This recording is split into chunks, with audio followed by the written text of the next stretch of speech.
Welcome back to Beyond the Helmet. I'm your host, Steve McGrath, and today I am pleased to be joined by a former All-Pro wide receiver. Maybe you remember him from 2010 when he absolutely destroyed the NFL, basically the best wide receiver in the game.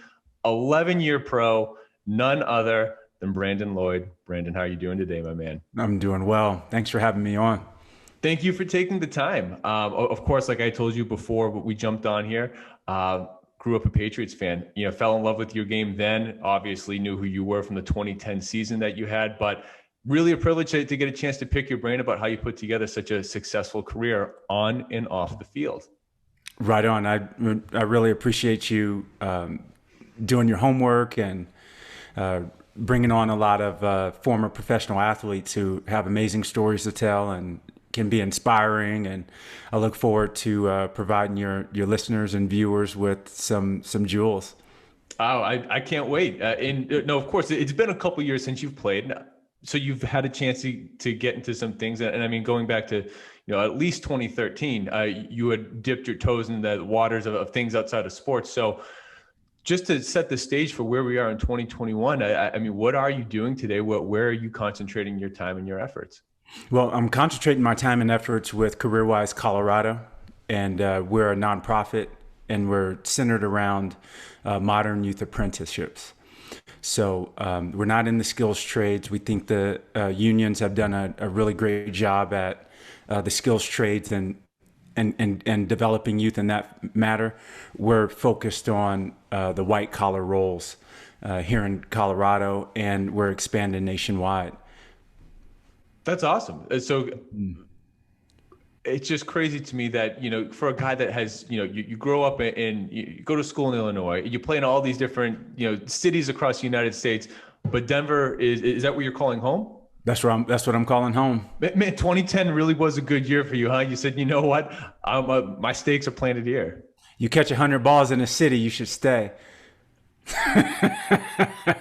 So how did you start with CareerWise? What's the path? Because again, just someone that is an accomplished professional athlete that obviously has tried their hand at a number of different things. Right. What was it about this that really was your calling? Well, I'd say, my both of my parents are retired public educators, number one. So I have a great affinity for public education. And while, my parents were, had the foresight to make sound financial decisions. I grew up in the suburbs of Kansas City, Missouri, but my father still taught in the inner city so that he could be a positive black male role model for those students that didn't have that at home.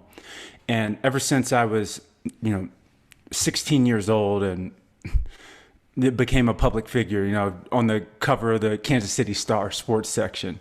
What my dad always told me was, come back and share your story with my students. And so through high school, through college, I would always come in back to his school and speak to kids in the library after the school. So I've spent a lot of time with youth, encouraging them to do better and be better and, and to have higher expectations for themselves.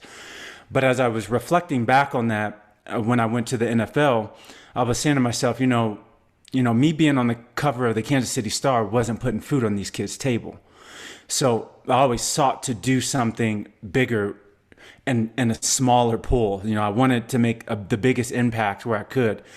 So for example, with the 49ers, when I got my first opportunity to do a Touchdown for Tots program, I brought the proceeds back to a small daycare in Chinatown in San Francisco.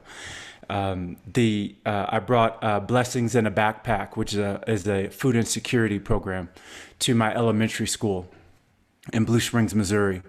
I've mentored DACA recipients in Boulder, Colorado. I tried to launch a financial literacy program in Lowell, Massachusetts, in one of the, most dangerous and underperforming school districts in America. So I've really tried my hardest to make the biggest impact in the areas that need it most. And what I found with CareerWise is that it combines all those efforts that I've done philanthropically throughout my NFL career into one. We are actually bridging the gap between education and career. We recruit students from nearby schools. We have a technology platform that helps us do that. We develop training plans in partnership with the businesses, and we provide boot camps for the apprentices for workplace readiness, pretty much all the things that someone wishes they knew before they go into a work site for the first time. And what we've learned from our employer partners in New York, JP Morgan and Chase and Amazon, was that our program has greater fidelity when we do an extended period of front-loaded training. And so that's what our program is built on. We're learning every year. We're doing our best to provide these students with opportunities, equitable opportunities, so that they can get that coveted business network, so that they can progress throughout their professional career. And this is built off of the Swiss dual education model. So we focus on students who may not see college as their end goal. We have a lot of students who go through CareerWise and then go to four-year institutions. But, the way we see that CareerWise is, we're the liaison between the business community and the higher ed community and the business community and the United States Department of Labor. So these students are receiving a registered youth apprenticeship, they're receiving a registered apprenticeship certificate, which in time should stand up next to a four-year institution degree. And ensure that these students have a opportunity for success in the future. That's awesome. I'm so glad that you elaborated on that, because that's everything.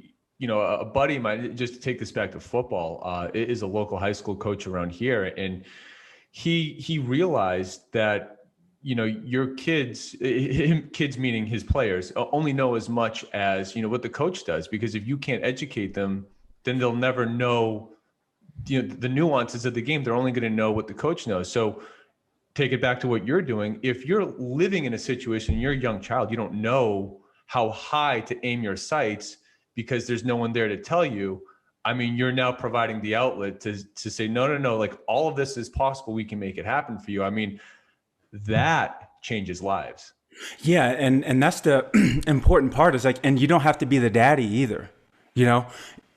These outside influences are so important. As I think about my coming up in high school, everyone can remember this. It's like when you think you know more than your parents, when they're no longer influential, we turn to our peer group, and we turn to the most important influential people in our lives, and they're our ball coaches. They're our teachers, and they have the so much power over the youth to be positive role models. And that's what they need, is they need role models, because at that age, we're observing more than we're listening, and just seeing positive examples, or using my platform and influencing a young person, or in my case, in my role in business partnerships, influencing business leaders to view the younger generations differently, and to influence these younger generations to view the business world differently, so that these young people can actually become a part of the economy and not just subjects of it. Because personally, I feel if we're going to make this huge technological, social, and environmental leap forward that we're poised to do, we need everyone to be a participant. And so therefore, the business community needs to view workforce development in a different manner, and then the workforce needs to view businesses in a different manner in order to participate. Absolutely. Can't agree more, man. It's so powerful. And I hope it should go without saying that if there's ever anything I can do to help spread the word, get the message out at any time, of course, I'll always be just a message away. I mean, that's what you're doing, I think, is the most important thing. You're helping not just underprivileged, but anyone it's the next generation, getting people in a position to help lead the way.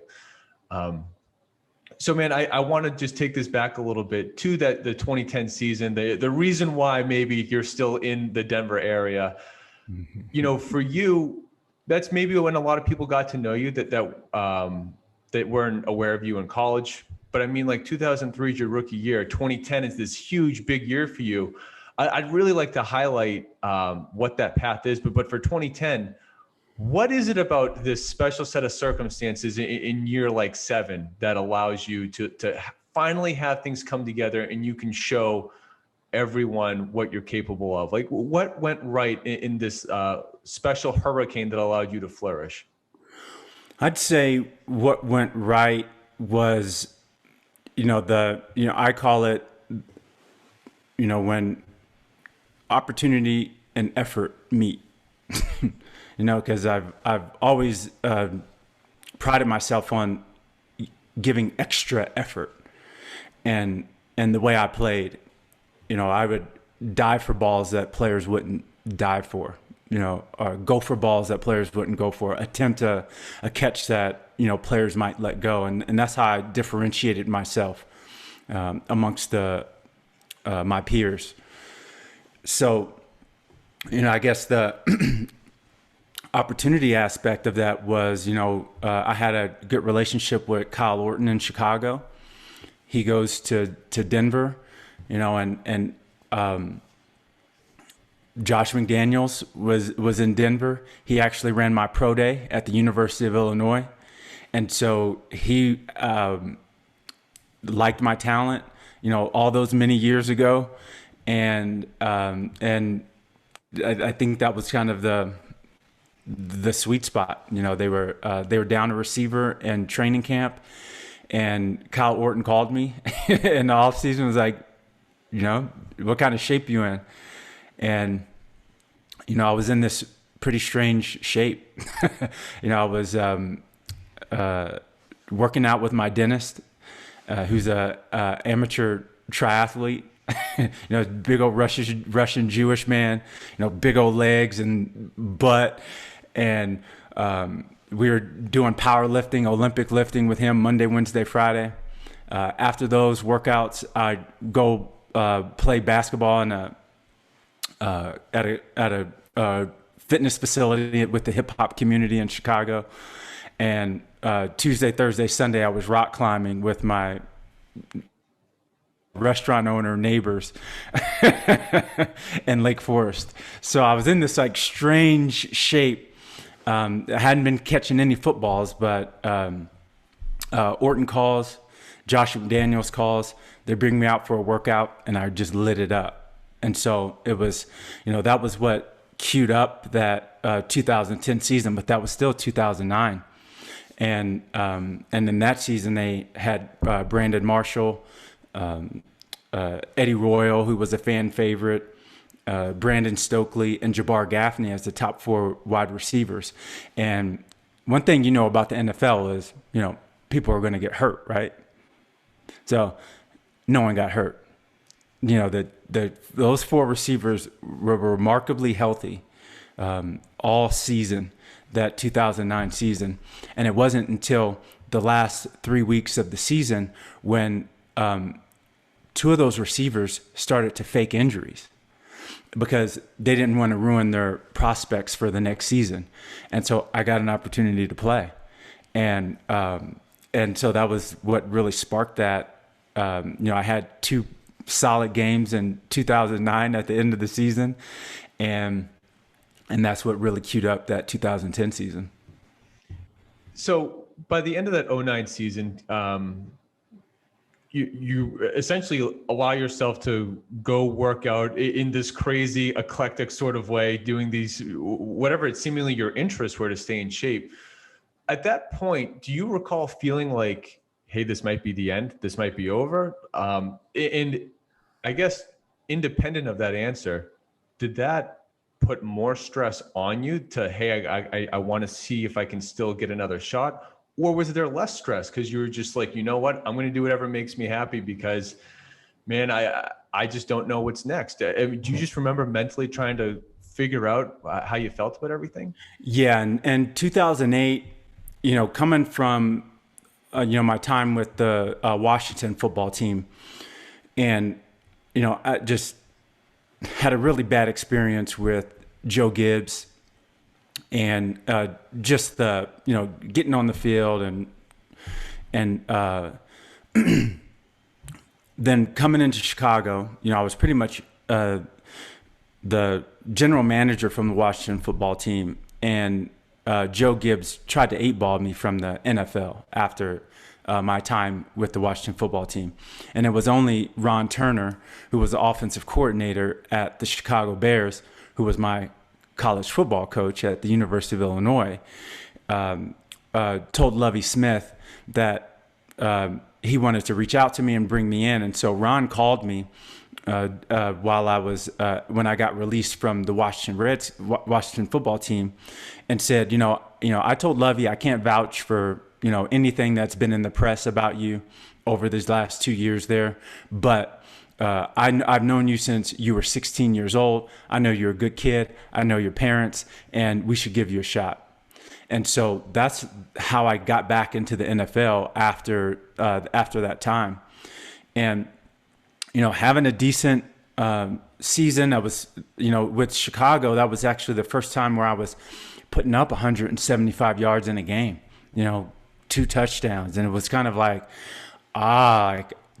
this is the player we all knew I could be, right?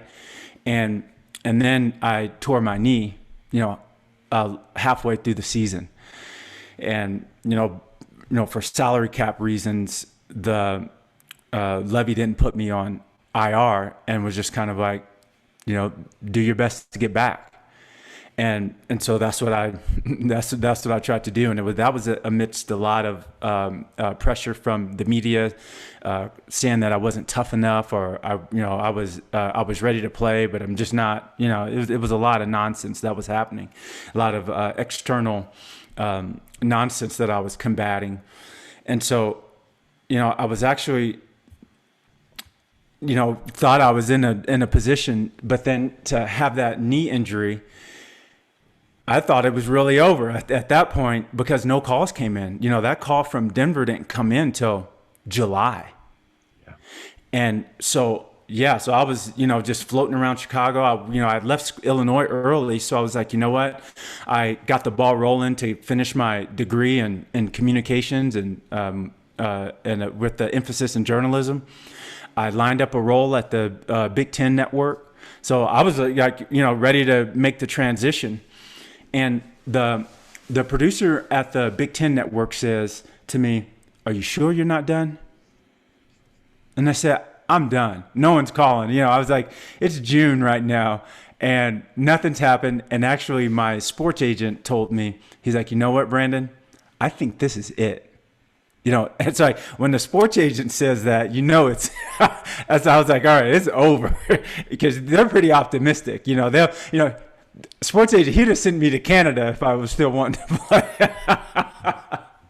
And so was it a sense of relief? No. It hurt. It was painful to, kind of be right there at that level where I was like, I knew I could be. And then the injury happened, and then kind of like this bad press kind of piled on top of me on top of that. And then I'm out of, the job that I actually love. So it was not easy. It was not a relief. But what I was saying to myself is, I got to pivot and I got to keep moving. So I feel like a lot of what you said there is about that, the Chicago experience in particular. But how hard was it for you those prior 2 years? I mean, from the point that you're traded from the 49ers, obviously you're a rookie, Terrell Owens is there, all these veterans, you're getting your feet underneath you. But by year 3, man, I mean, you're putting up good numbers with inconsistent quarterback play on a bad team. So you have to be feeling pretty good about what you're building. And then all of a sudden you get traded. And I mean, they gave up a lot for you. They signed you to a big deal. Like it's not like it's all bad, but mentally, how did you deal with knowing you were going to get traded, processing that, and then having things just really not go your way? I mean, just to set the stage for 2010, I mean, it wasn't just a tough year in Chicago. And it's not like, Washington didn't go so well. It's like, that's 2 years of your life.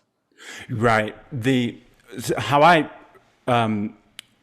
phrased it, how I said it in my mind when I was in San Francisco in 2005 was Washington traded for me.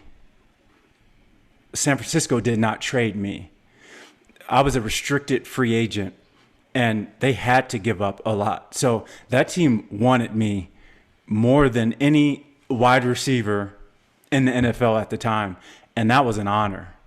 And so I had a lot of pride going to that organization, and I knew what the stakes were. I'll never forget Casey Rabaugh. He was the center for the Washington football team. I was in my first training camp there, and we're in the huddle. The quarterback's not in the huddle yet. He looks at me. He goes, "You know all those plays you were doing in San Francisco?" He's like, "We need you to do that here." So it was like, it was really, it meant a lot, to be around those players, to be around that leadership, and just playing the game of football. And that's just the high regard that I have the game of football in.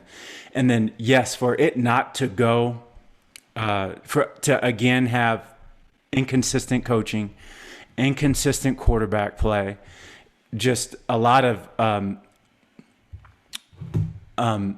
turmoil underneath, just bubbling inside the locker room, the toxic environment, the leaks from inside the locker room. It was just, it was pretty disgusting just being in that organization. It really was just distracting from the whole purpose of why I was even there, to be there in the first place. So I think that was the most frustrating part about it, was just the toxicity of the environment, and then trying to perform at the same time, and it just not in align with the goals of the organization.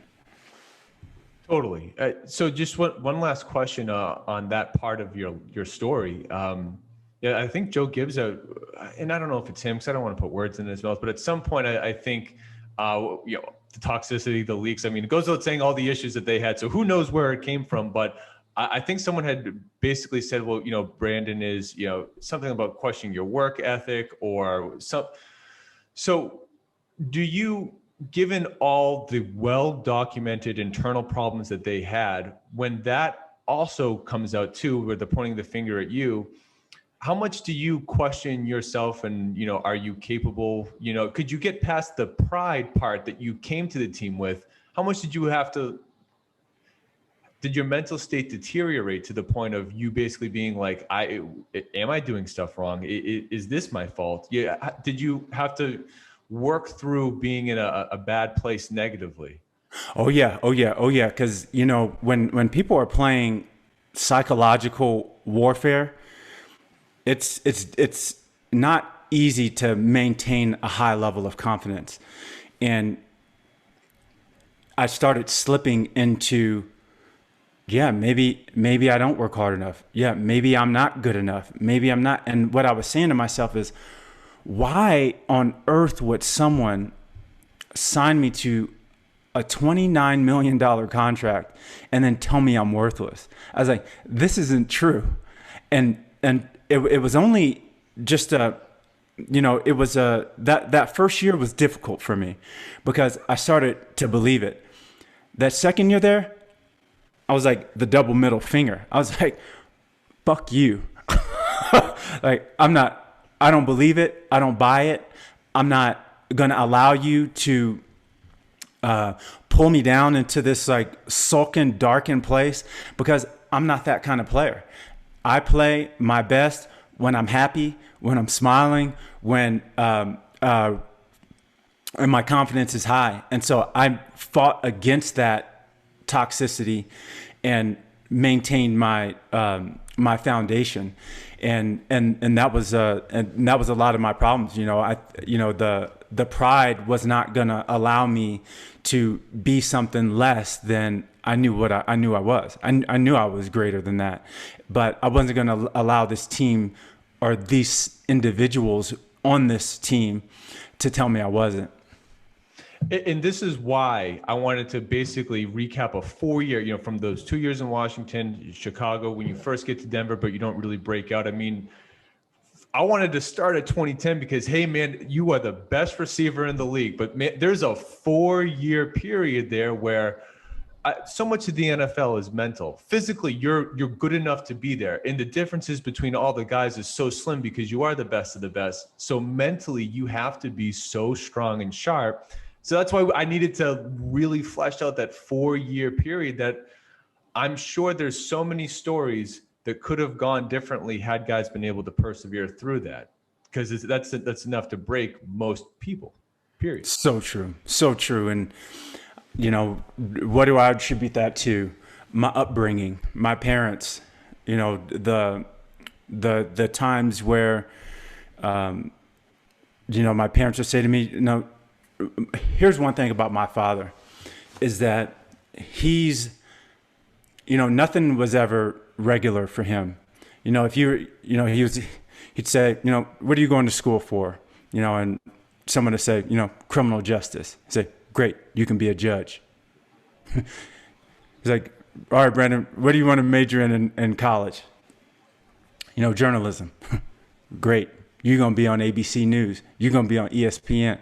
Right? It was like nothing was ever basic. Everything was always to the top. You're going to go to the top. Oh, you're going to get a football scholarship? Well, you're going to go pro. And so it was like always, that level of positivity. And so, the lessons that I learned and the attitudes that I learned from my father, I can place in any setting. And they worked. And that was what was important in my life. I'm not going to how influential David Dunn, my sports agent, was during that time.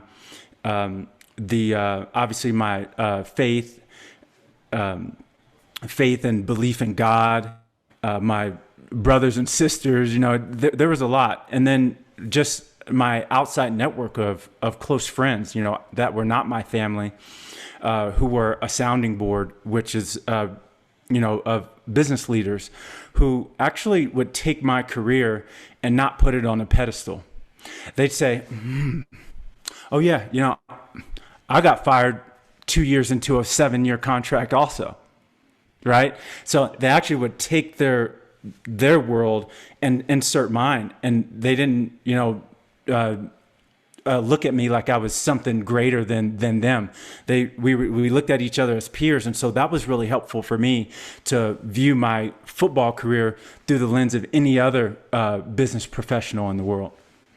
Yeah, it's. I don't think humbling or humility is the right word for that, but it's something close for just sort of like grounding you a little bit. So, part of what I know you want to do and are doing at CareerWise is, providing that network for young kids to be able to see that it's really not that thing that they thought was so far away is actually there. They can grab it. It's not this distant dream. And part of the story that you've been able to lay out, I see how the network also meant so much for you as an athlete. Not just your agent and guys in your corner, but Coach Turner being able to do what he did, Kyle Orton being like, hey, you know what? I think I got a little something here. Coach McDaniels seeing that. I mean, those three guys really seem to be like, and I'm not trying to take credit away from anyone else, but those three men really seemingly allowed you to string together, over the course of 12 years, 11 seasons. What was it about Coach McDaniels, who obviously ran the pro day? Obviously, at 2010, he's the coach there, but he gets you over to St. Louis. He makes sure that you're there in New England. What was it about his philosophy and how he used you that allowed you to put together some of the best years of your career? Not all of them, but certainly you flourished with them. What I think is so unique about Josh McDaniels and how he runs his offense is he doesn't ask anybody to do anything that they're not good at. So he's not asking me to go in the slot and run routes over the middle. He's got a tight end for that. He's not asking the tight end to split out in the slot and go up against a safety. No, he's got a slot receiver for that.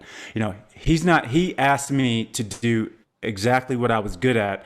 And then he put the other players in positions where they were equally as good and they can draw attention. And so then it was like I had a lot of one-on-one matchups. Because, what was happening on the other teams was the coaches weren't creative enough to create enough one-on-one matchups, to put enough players in positions to where they could draw attention, to have one-on-one matchups so the quarterback could just read the defense and then make a decision. Josh was the first professional offensive coordinator who just believed in my talent. He thought I was that good. And it was like, it wasn't since college, with Ron Turner, where it was like going in those football games, it was like, Brandon's that good. Literally, one of the plays, Ron, he tells me, he's like, I will call a play. It's like 99 dancer, which was both nine routes on the outside. 99 dancer, throw it to Brandon.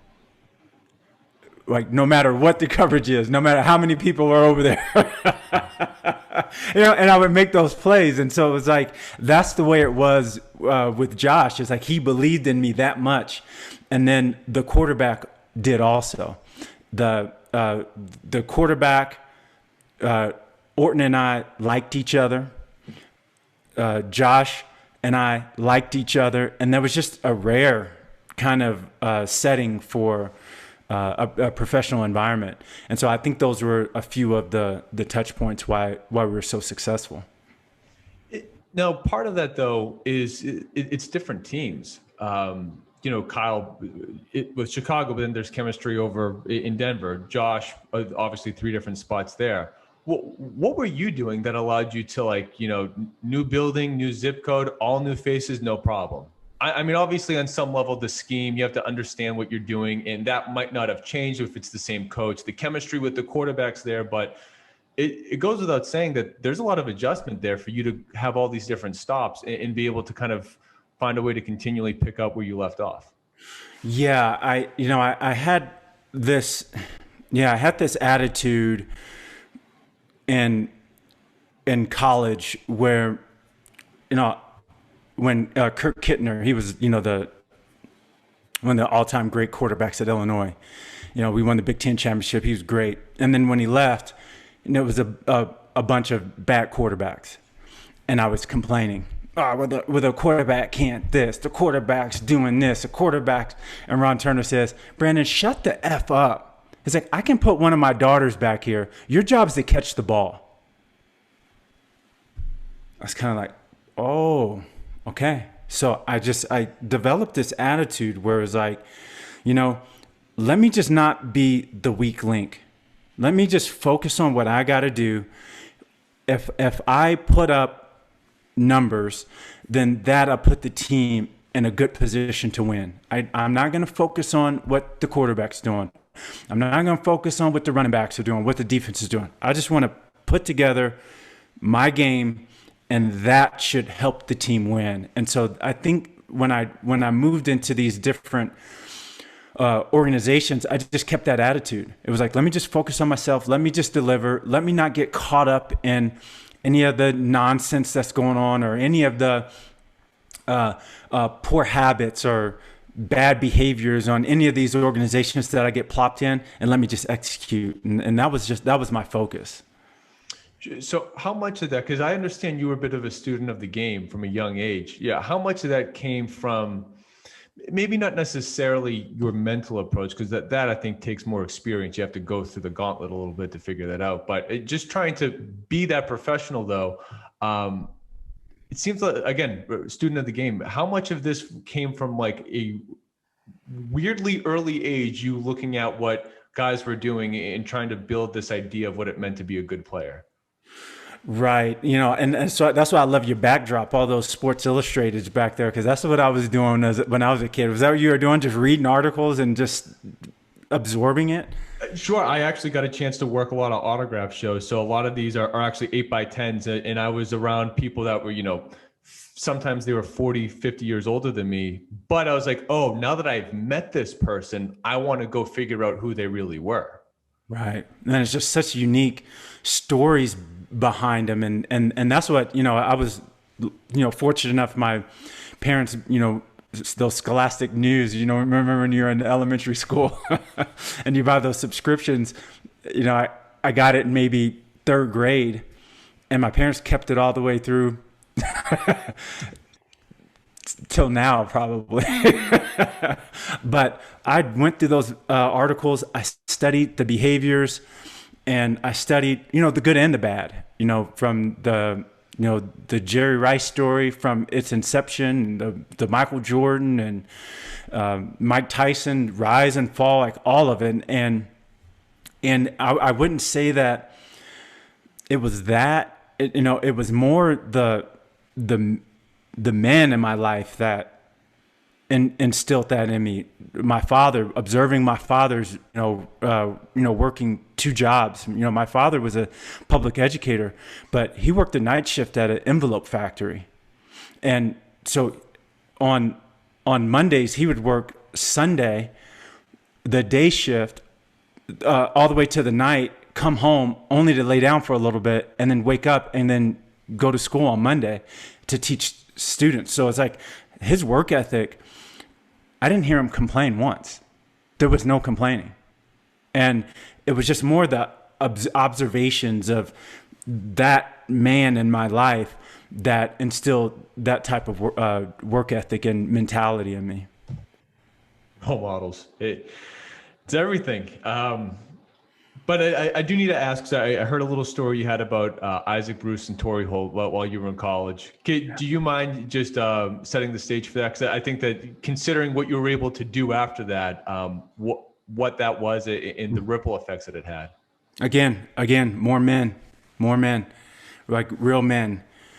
So my agreement to go to the University of Illinois, because I was only entertaining schools with journalism programs. Schools like top schools will call and say, you know what, we don't have a journalism program, but will you at least consider coming here on a visit? Nope, not going. And so I chose Illinois because they were, top 3 in the nation in '99. But what I said to Ron Turner was, by my third year in school, I want to have an internship at a national radio station. I had my eyes on Chicago. I want to go work for ESPN, The Score, the Fan, and in Chicago, do radio. And so that time actually came, and Ron was like, you know what, it's a little too far. I'm gonna send you to St. Louis, to Fox Sports Net St. Louis. And I know it's not radio, it's television. So I was like, great. So I go down there and I have a work study. I'm working with the professor. I'm cutting up reels on the old beta tapes and doing highlights, and I'm helping with the production of the football show for the St. Louis Rams. And this was the summertime, so the football camps were ramping up. The Cardinals baseball season, was was this 2002, was finishing up. The St. Louis Blues, were kind of floating around there. And so I was going to these, the football camps, and I was getting whistled over by Torrey Holt and Isaac Bruce. And I'm like, what am I going to do? Is this going to be some sort of NCAA violation? And my partner for Fox Sports Net St.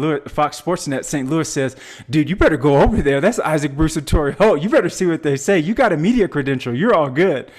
And so I did. And they said, hey, man, we watch you. We think you got what it takes. Come in and meet us for lunch at football camp. And so I did. And I sat in that cafeteria in Earth City. And they laid out exactly what I needed to do to go pro. It was these set of drills, work on your hands. And this is the time I was wearing tape on my fingers. They're like, man, get you some gloves on. It makes it easier.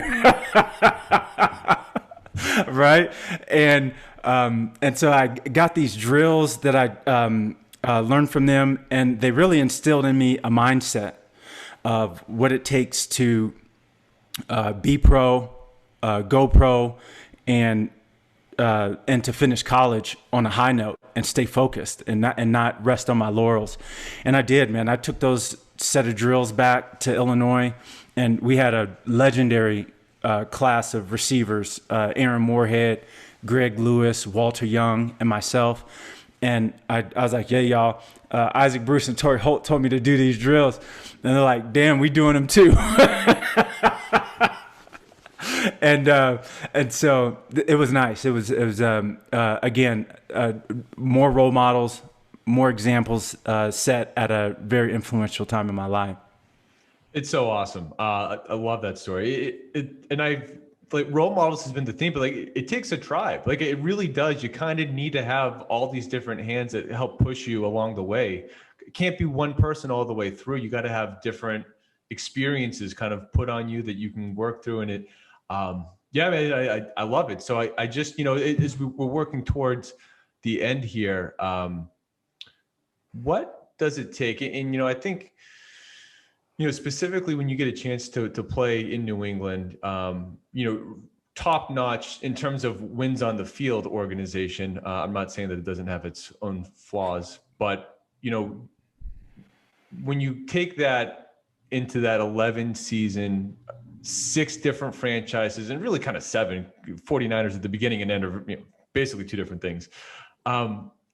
What do the good teams do? What do great coaches do? What do great players do? And I know that that's a big loaded question there, but when you just think about the principles of success that you kind of took in as what you had to do and what you saw others do at different levels, whether it's ownership, coach, GM, how did you sort of try to synthesize all that information? Consistency.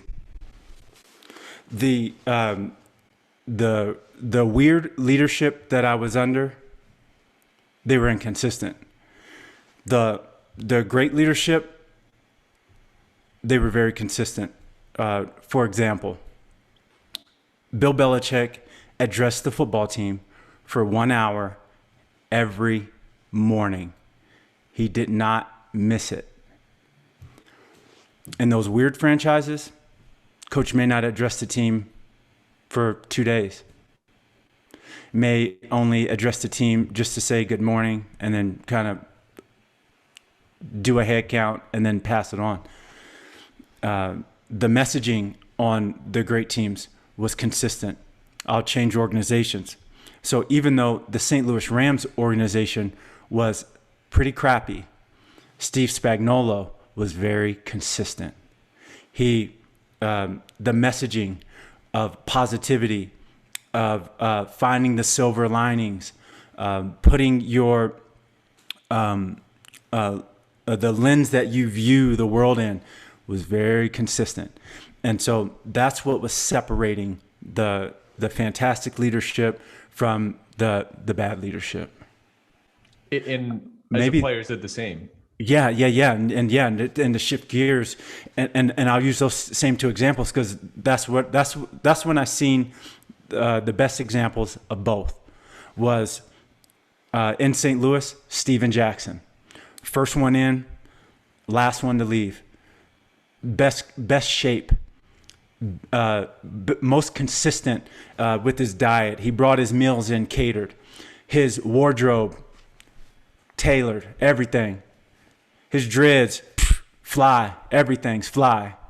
The way he communicated, consistent every day, and that's rare from the highest paid in the NFL. Usually, the highest paid are the best athletes, but they're not the hardest working. And Steven tipped that on its head. I saw that and I was like, wow. I was like, now this is a man, like a real man. And then going to New England. Same thing with Tom. Boom, the same thing. Highest paid, checking all those boxes. First in, last out. On top of everything as far as the game plan. Wardrobe, tailored, fly, everything in order. The way he communicates, consistent every time. And it's the same thing with the players. So across the board, when we talk about leadership, for the viewers and listeners out there, no matter if it's an entire organization, if you drill it down to the individual level, if we're focusing on ourselves, right, and not being the weak link, and what can we do as individuals to advance the team, it's consistency from the individual level, and that's the ripple effect that goes out to the others. There it is.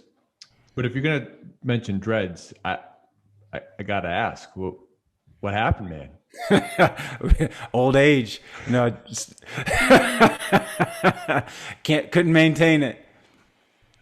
Have to go back to the younger me, high school me. Fair enough. It suits you. It looks good. Yeah, it's a sensitive subject. All right. So I just got to ask though, a little bit just about your style on the field, not the dreads, not personal style, but on the field style. If I had this right, your nickname was Hot Dog back in like. Did that carry over to the NFL? Because, man, the highlight reel is all these ridiculous catches. And I'm not trying to say that you made it harder than it had to be. But at times, man, what you were pulling off was pretty ridiculous. And you did it consistently. Do you think at times you like just a little extra challenge? No. I liked it. I liked it easy. I wouldn't say that.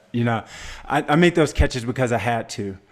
And a lot of those passes, would happen in college where Kirk Kittner would say, I caught a pass in the Sugar Bowl in the back of the end zone. And Kittner, we were coming to the sideline. He's like, dude, I was throwing that away.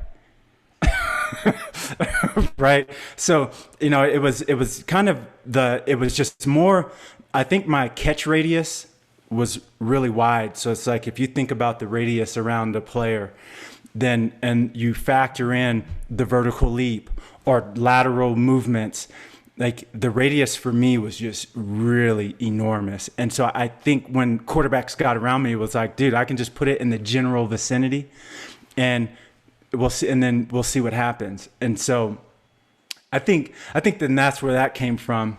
The other part of it, my first and second year in the National Football League, Dennis Rodman mentored me. So what I learned from Dennis was high energy, high intensity. Dennis was, he hit him with the high knees. That's what he would say to me. He's like, I want to show everyone that I was the best athlete at all times on the court. And so for me, that was one thing that I started doing my rookie year, was like, I'd pop up without using my hands, because I wanted to show them like I was in shape, I was in condition, and I can go all game like this. And so that was one thing that I put from Dennis. So that was another part of that hot dog that you see out there with the catches and the and the antics and the pointing and gyrating out there, was something that I picked up from Dennis. How does one become mentored by Dennis Rodman in the NFL? We attended the same cigar club in Orange County. I know.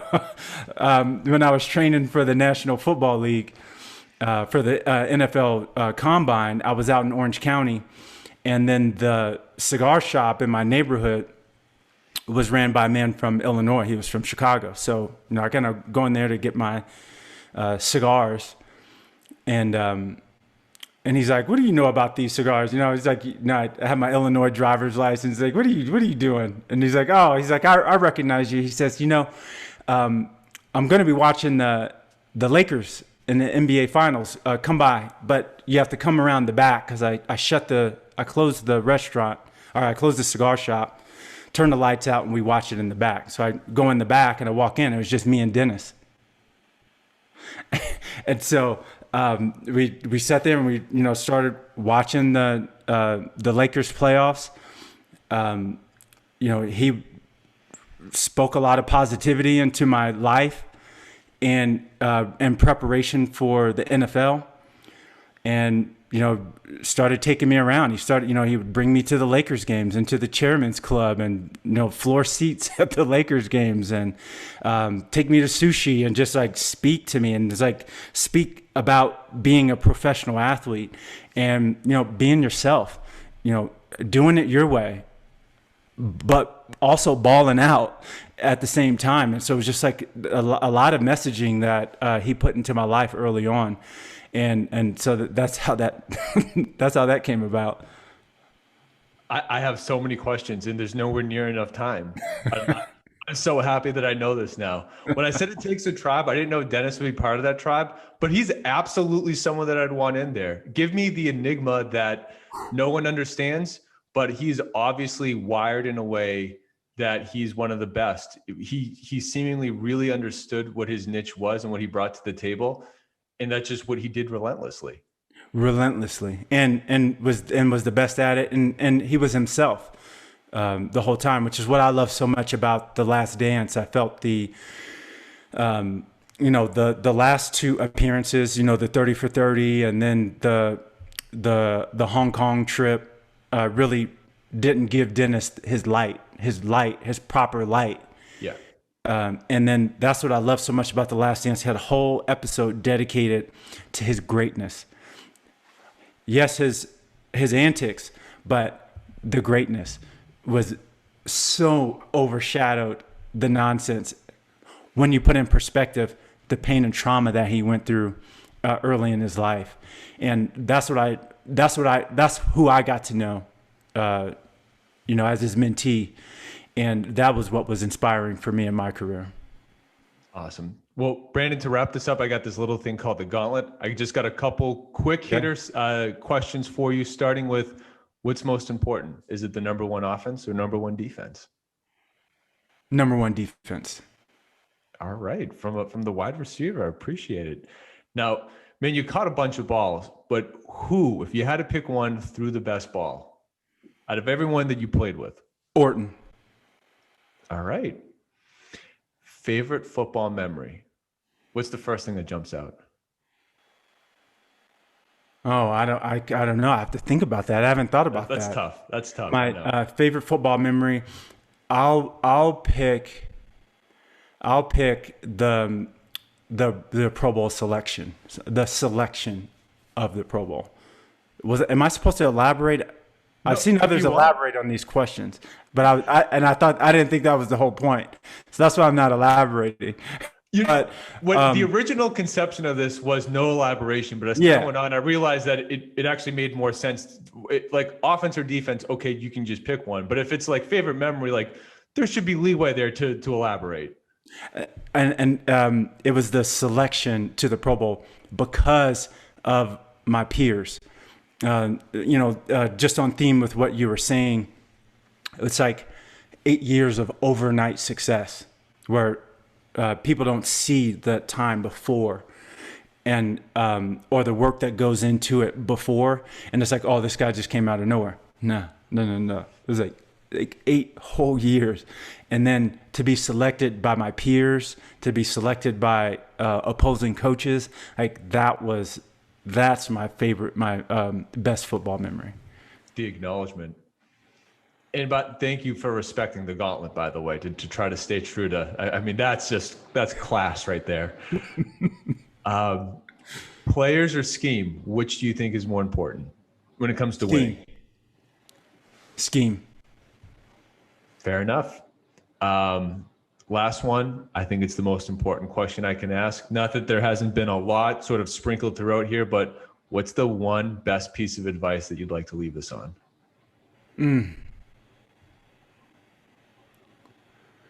I like the an old adage that my father told me when I was younger. He says there's 3 types of men in this world. There's a smart man who learns from his own mistakes, a stupid man who never learns, and a wise man who learns from other people's mistakes. I love it. Brandon, people I know can follow you on Twitter. Where can is there any other place? And what about CareerWise? Is there any place people can check that out, learn more about it? Of course, yeah. Find me on LinkedIn. Yep, careerwisecolorado.org. And I'm on LinkedIn, speaking, and I'm available. So reach out. You know, we're nationwide, and we're local here in Colorado, but we're growing. I can't wait. I can't wait to see where the road goes, man. If it's anything like your NFL career, there's big things coming. We'll check in about 8 years. Generally, that's the theme.